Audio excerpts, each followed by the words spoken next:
விவசாயிகளே இன்றைக்கி என்ன பண்ணோம்னா நம்மளுடைய மல்லிகைப்பூ செடி பார்த்திங்கன்னா களை வெட்டிக்கிட்டு இருக்கேன். பாருங்கள் எப்படி இருக்குன்னு காட்டுதேன். விவசாயிகளே நம்மளுடைய மல்லி செடி எங்கே இருக்குது பார்த்திங்கன்னா இந்த இருக்கலாம். இதை நம்மளோட மல்லி செடி இப்போ தான் நம்ம வச்சுருந்தோம். ரீசெண்டாக ஒரு 3 மாதம் இருக்கும் இவ்வளோதான். பார்த்திங்கன்னா மழையில் பார்த்திங்கன்னா ரொம்ப சங்கடப்பட்டு வளரக்கு. அதுக்கப்புறம் பார்த்திங்கன்னா இப்போது நம்ம ஏற்கனவே ஒரு களை வெட்டியிருந்தோம், அதே வீடியோ போட்டிருந்தேன். இப்போ அடுத்தால பார்த்திங்கன்னா இன்னொரு களை வெட்டிக்கிட்டு இருக்கேன்.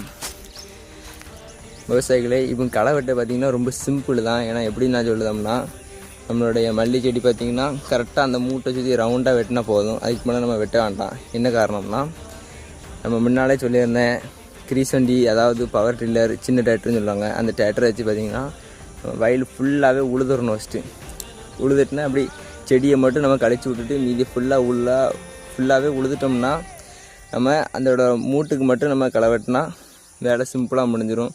இப்போ பார்த்திங்கன்னா ஒரு மணி நேரமாக வண்டி வச்சு விழுதேன். அதுக்கப்புறம் பார்த்திங்கன்னா இப்போ ஒரு 1.25 மணி நேரமாக வெட்டிக்கிட்டு இருக்கேன். இன்னும் ஒரு அரை மணி நேரம் வெட்டினோம்னா பார்த்திங்கன்னா இந்த வயலில் முடிச்சிடலாம். கிட்டத்தட்ட நிறையா வெட்டிட்டேன். இன்னும் பார்த்திங்கன்னா ஒரு 4 லைன் தான் கிடக்கு, அதையும் வெட்டிட்டோம்னா வேலை முடிஞ்சு.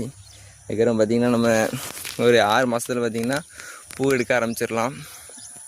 அதுக்கப்புறம் பார்த்திங்கன்னா நம்ம உரம் போடுறது, மருந்து அடிக்கிறது, அதுக்கப்புறம் எத்தனை ஆள் விட்டு நம்ம பூவை பறிக்கும், அதே மாதிரி எல்லா அப்டேட்டும் நம்ம வீடியோவில் வரும். நம்ம சேனலை சப்ஸ்கிரைப் பண்ணி வச்சுக்கோங்க. அடுத்துல பார்த்திங்கன்னா ஒரு பக்கமாக நம்ம வெண்டைக்காயும் போட்டுட்ருக்கோம். வெண்டைக்காயோட அப்டேட்டும் காட்டுதேன். இதுக்கப்புறம் பார்த்திங்கன்னா இந்த பக்கம் நெல் போட்டிருக்கோம். நெல் அது இப்போதைக்கு அறுக்கக்கூடிய ஸ்டேஜ் ஆகிட்டு. இனிமேல் அதை நம்ம ஸ்டெப் பை ஸ்டெப்பாக போட முடியாது. அதனால் நம்ம இப்போ பூ தான் நம்ம ஆரம்பமாக இப்போ பண்ணிகிட்ருக்கோம். அதோட விவசாயத்தை மல்லிகைப்பூ விவசாயத்தை நம்ம அடுத்தடுத்த வீடியோவில் போட்டுகிட்டே இருப்போம். சரி விவசாயிகளே, பாய். அடுத்த வீடியோவில் பார்க்கலாம்.